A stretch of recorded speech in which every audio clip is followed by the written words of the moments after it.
श्रीरुद्राष्टकम्।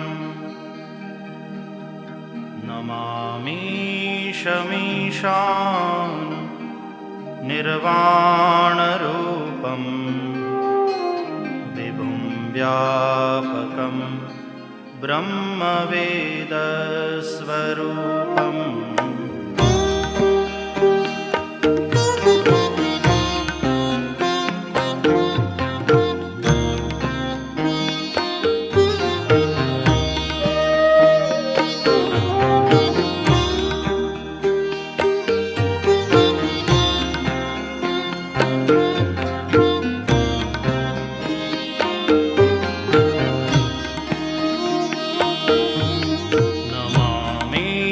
शमीशान निर्वाणरूपं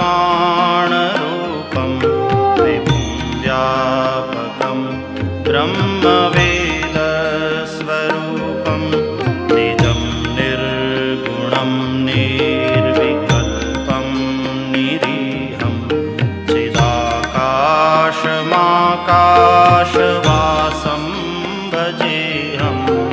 नमामि शमीशान निर्वाणरूपं विभुं व्यापकं ब्रह्मवेदस्वरूपम्।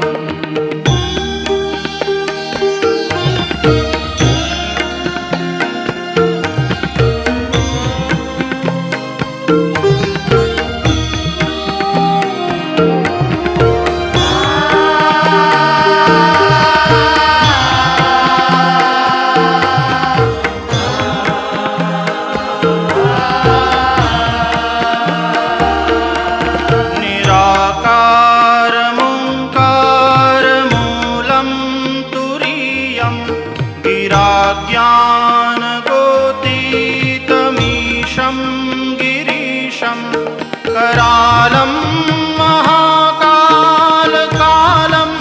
कृपालं गुणागारसंसारपारं नतोऽहम्। नमामि शमीशान निर्वाणरूपं विभुं व्यापकं ब्रह्मवेदस्वरूपम्।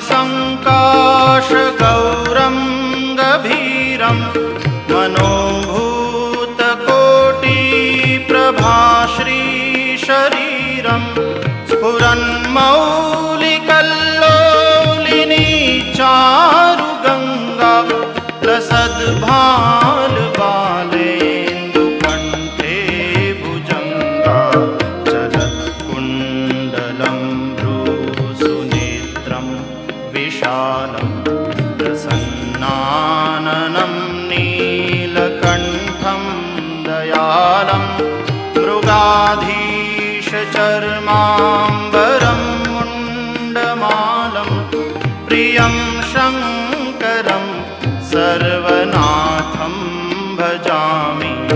नमामि शमीशान निर्वाणरूपं विभुं व्यापकं ब्रह्मवेदस्वरूपम्।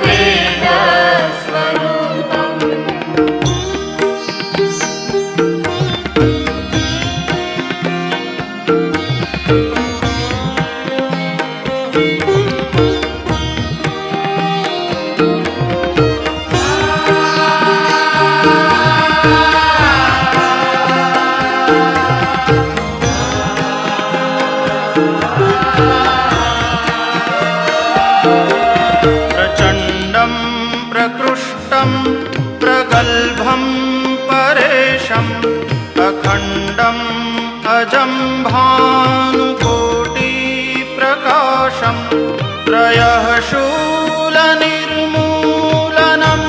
शूलपाणिं भजेऽहं भवानि।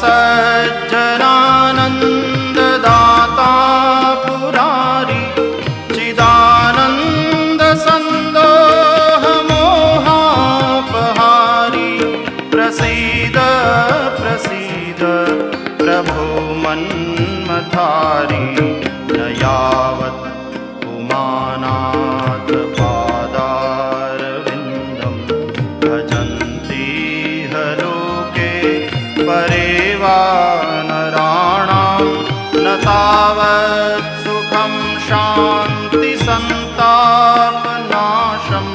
प्रसीद प्रभो सर्वभूताधिवासम् मीशमीशा निर्वाणरूपं विभुं व्यापकं ब्रह्मवेदस्वरूपम्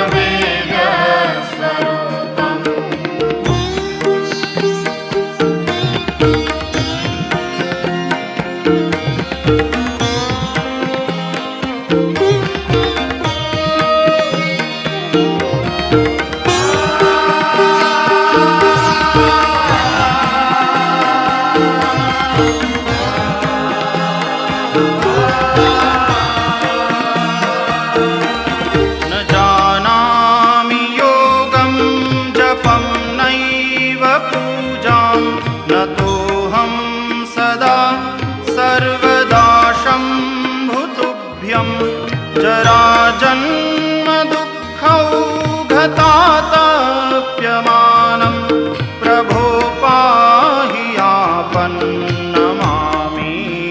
शम्भो नमामीश मीशा निर्वाणरूपं विभुं व्यापकं ब्रह्मवेदस्वरूपं विभुं व्यापकं ब्रह्मवेदस्वरूपं विभुं व्यापकं ब्रह्मवेदस्वरूपम्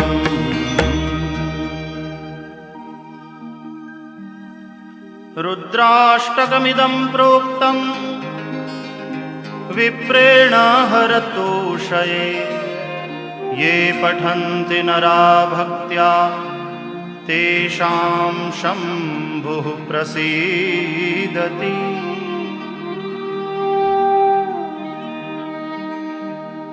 इति श्रीगोस्वामी तुलसीदासकृतं श्रीरुद्राष्टकं सम्पूर्णम्।